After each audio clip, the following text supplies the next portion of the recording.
This episode of the Managing Madrid Podcast is brought to you by Canopy by Hilton Philadelphia Center City. Real Madrid will be playing against Salzburg in Philadelphia tomorrow, and we are absolutely thrilled to be staying at Canopy by Hilton. Make sure to book your stay at Canopy by Hilton anytime you are in Philadelphia. Also, wanted to give a quick shout out to our friends over on moji-mates.com. They are celebrating Legends Month.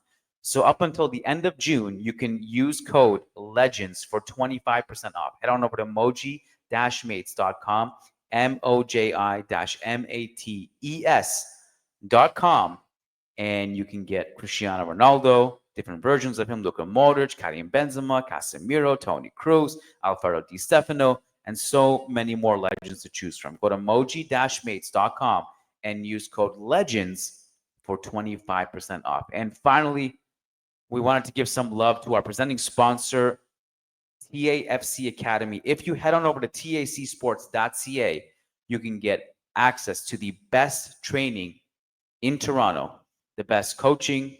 If you got kids in Toronto, you want to sign up at the best academies, go to tacsports.ca. Make sure your kids are enrolled for summer camps and beyond over on tacsports.ca. I'm in Philadelphia until the end of the week. We got a big game tomorrow against Salzburg, and I just returned to my hotel at Canopy here. I was at Xabi Alonso's press conference and some other media activities. So here are my thoughts coming up from Lincoln Field in Philadelphia after Xabi Alonso's press conference. Really quick one, but a little something for you guys. And tomorrow we'll be back with a post-game show. A more lengthy analysis of tomorrow's game is coming up. But yeah, enjoy this one from Philadelphia. Pre-game thoughts, Kiyan Sobhani in Philly for the first time in his life. Enjoying it so far. Let's get to it. Nice article in the Managing Madrid blog. Wonderful lads that do a great job there. And worth reading about that man there. Karim Benzema needs to rest, and the numbers reveal why. Times ended up almost looking like a 6-3-1. Some very good writing about that on the Managing Madrid website. First-rate podcast as well. Of course, Valverde was a huge part of the equation.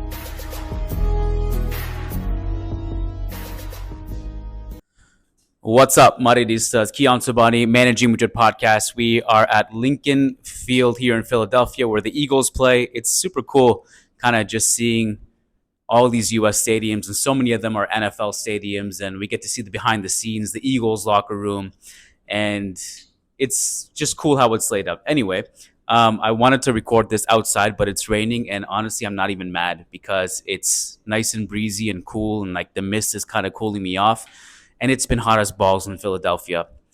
I thought it would be a little bit cooler than Miami and Charlotte, but it's almost 40 degrees. It's insane. And I think it's about to cool down for the next couple of days, which is nice because tomorrow night, 9 o'clock kickoff, it'll be nice and breezy, hopefully. Some quick thoughts. Don't even think I'm supposed to be here. They told me I'm not allowed to record, but the FIFA person basically said, just do it quick. So very quick thoughts. This is being recorded shortly after Xabi Alonso's press conference, and we had Brahim and Gonzalo Garcia and Lucas Vazquez speak in the mix zone as well. I guess just maybe the most interesting thing, and it's not like too much has changed from the Pachuca game until now. It's not like I come here with, totally new analysis. I did the post-game show for members after the Pachuca game, and just kind of playing it by ear day to day. Not much has changed. Mbappe is back in training, but not 100% well enough to play in the game, so he's not in the squad. I'm sure he'll be back for the knockouts. And I think the biggest thing for me was the Rodrigo and Fede Valverde thing kind of connected, kind of not. But Xabi Alonso did confirm today that Rodrigo was a technical decision, but then went on to say that Rodrigo is a spectacular player and that he'll be back for other games. And I think, I'm not sure what the technical decision is, and I'm sure he's not going to reveal much, right? So it's not like he's going to elaborate much on what the technical decision is. I'm just curious as hell what is actually the technical decision. What is the explanation tactically for a decision like that? Because Brahim came in for Gonzalo Garcia to play more of a false nine role. I get that, although I think Rodrigo can play that role. But Brahim took it and played it really well, to be fair.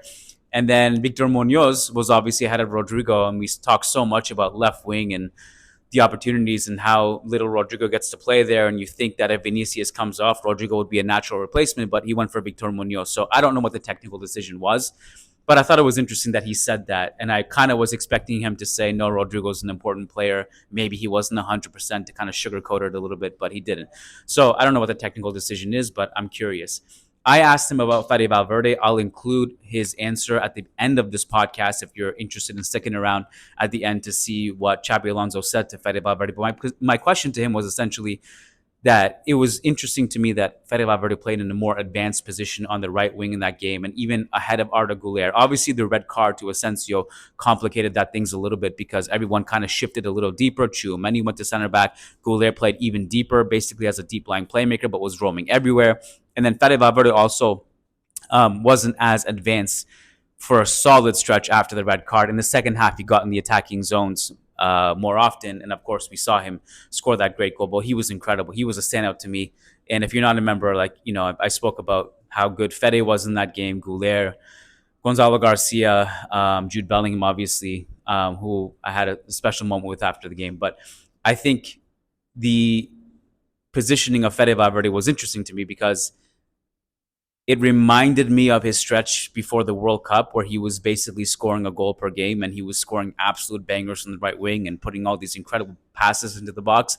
And he played so good again against Pachuca, and so many of his great moments came in a higher position up the pitch. And man, I know Fede Valverde is a jack of all trades, and I know he can do so much on and off the ball, and he's so versatile. And sometimes I think really versatile players like Jude Bellingham or Eduardo Camavinga or Fede Valverde can get punished because they can do everything. And we're always kind of questioning, like, just because they can do everything, should they be doing everything? Should they be more channeled in what they do?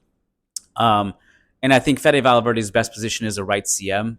I know, and I can elaborate why on a future podcast, but I think I have done that so many times already, because from that position, you can affect so many different positions. He can get higher up the field. He can do his ball carrying thing. He can play defense. He can cover for the right back and all that stuff. But I cannot sit here and say that I don't miss the right wing attacking version of Fede Valverde because he's so good. And I actually think he is our best right winger, even though that's not his best position. The same way I think Eduardo Camavinga is our best left back right now, even though that's not his best position.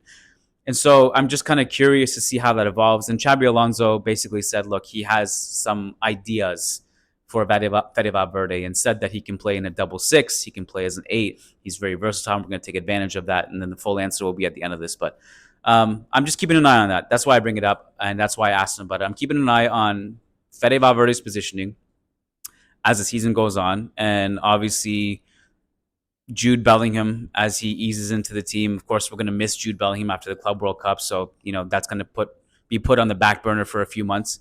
But the excitement is building. I will say, I think the vibes as the tournament go on are improving, even though we're just 2 games in. I think a statement win over Salzburg will really send the right message and lift the team up heading into the knockout rounds. And I'm excited for tomorrow. That's it. That's all I got to say for now. I'll have way more to say after the game tomorrow. We'll be posting a post-game show. I'm going to get some sleep. I'm going to get some food. And it's been an honor covering this Club World Cup for you guys on the ground here. And I hope I can be, in some ways, the voice in English for you guys and also the guy on the ground for you guys here in English, speaking to the players and the coaches.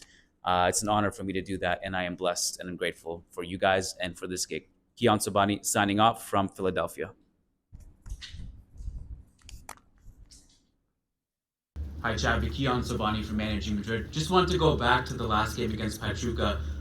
In particular, Fede Valverde's positioning. It seemed like you had him in a more advanced attacking position.